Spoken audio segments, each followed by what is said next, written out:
ඒ කාලේ මට මතකයි දවසක් මටත් නොකියම මංගල සමරේක රණතුමා මාව දාලා තිබ්බා මේ ඡන්ද ව්‍යාපාර කරන කමිටුවකට කෝඩිනේටර් හැටියට. ඕකට ගිය වෙලාවේ අර්ලියගහ මන්දිරයට එතකොට ඒ වගේට අගමැති මහින්ද රාජපක්ෂ මාව මේ පැත්තකට අඬ ගහලා ඇහුවා "වා අඳුරනවා නේද ඒ පැත්තේ අයව? මට කොහොම හරි LTT සංවිධානය සමග සාකච්ඡා කරන්න ඕනේ. කවුරුත් ඉන්නවද මේක කරලා දෙන්න පුළුවන්." ඒ වෙලාවේ මම කිව්වා මම මෙහෙම එමිලි කන්දන කියලා එක්කෙනෙක් දන්නවා. එයා ඒ පැත්තේ එක්කෙනෙක්. එයා හැබැයි දැන් කොළඹ ව්‍යාපාර කරගෙන ඉන්නේ. මට ඕනනම් ඔහුව මුණ ගැසලා දෙන්න පුළුවන්. මොකද මම දන්නවා ඔහුට ඒ පැත්තේ සියලු දෙනා සමග සම්බන්ධකම් තියෙන බව කියලා. එතකොට මෙයා කිව්වා මේ බැසිල් රාජපක්ෂ වට හම්බ වෙලා තියෙනවද? එතකොට මම බැසිල් රාජපක්ෂ ඇත්තටම මම හම්බ වෙලාවත් නැහැ.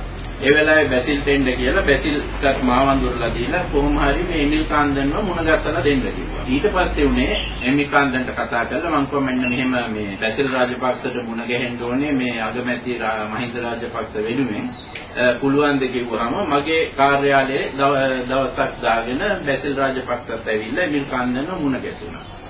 දැන් එදා ඉඳලා දිගටම බැසිල් රාජපක්ෂයි එමිල් කාන්දනුයි අතරේ මේ සාකච්ඡා පැවැත්වුවා LTT සංවිධානයේ කොහොමද මහින්ද රාජපක්ෂගේ ඡන්ද ව්‍යාපාරයට උදව් ගන්නේ කියලා. ඉතින් අන්තිමේට නොවැම්බර් මාසයට කිට්ටු වෙන්න එනකොට බැසිල් රාජපක්ෂ මහතා මගේ ඉදිරිපිටම දවසක් එමිල් කාන්දන්ට කිව්වා මේ අගමැතිතුමා කියනවා මේ අපේ සම්බන්ධය තහවුරු කිරීමට අපි කැමති මේ පැත්තේ මොන හරි වැඩ කරලා දෙන්න මොනවද අවශ්‍ය කියලා. ඉතින් ඇමරිකාන් කෝ ඒක මම දන්නේ නැහැ මම ඕක අහලා කියන්නම් කියලා. එතකොට ඒකම කිව්වේ අපි ඉල්ලා සිටින්නේ පුළුවන් නම් කොහොම හරි ඒ උතුරු නැගෙනහිර ඡන්ද වර්ජනයක් කරලා දෙන්න කියලා.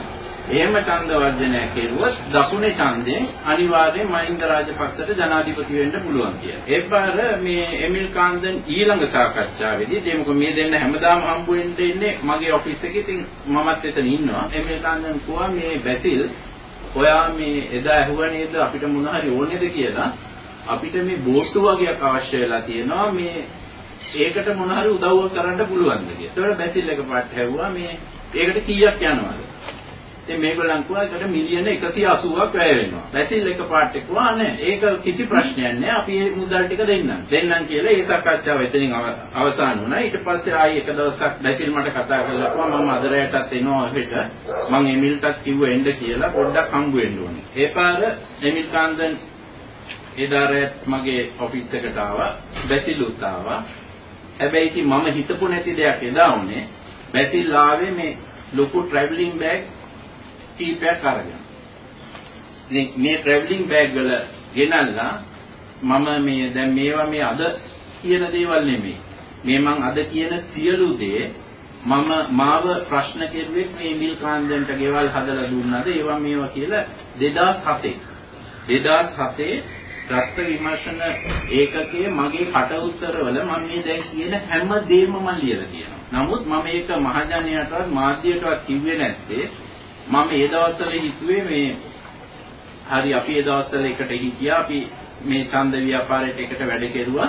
ඒකෙන් මම හිතුවා මේ හැමදේම අර නිකන් තරහ වෙච්ච ගමන් මේව එළියට දාන්න හොඳ නැහැ. ඒගොල්ලන් නීති මගෙන් කටයුතු කරන්න හැදුවා. මමත් ඒ විදිහටම කට උත්තරවල ඔක්කොම ලිව්වා. ඒගොල්ලන් මාව හිර කරන්න යනකොට මම උසාවියේදී ඒක බේරගත්තා. නමුත් දැන් අද මම මේ ඔක්කොම කියන්න තීරණය කෙරුවේ මට දැන් මේගොල්ලන් කියනවා මේගොල්ලන් නීති මගෙන් බැලුවා බැරි වුණා මුකුත් කරන්න දැන් මාව ඝාතනය කරන්නම තමයි හදන්නේ.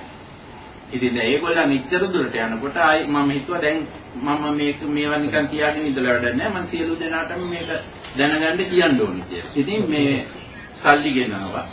ඔය සල්ලි ගේන දවස්වලත් මට මතකයි දවස් දෙක තුනක් මෙයා දින දාගෙන ආයි අද එන්නේ නැහැ.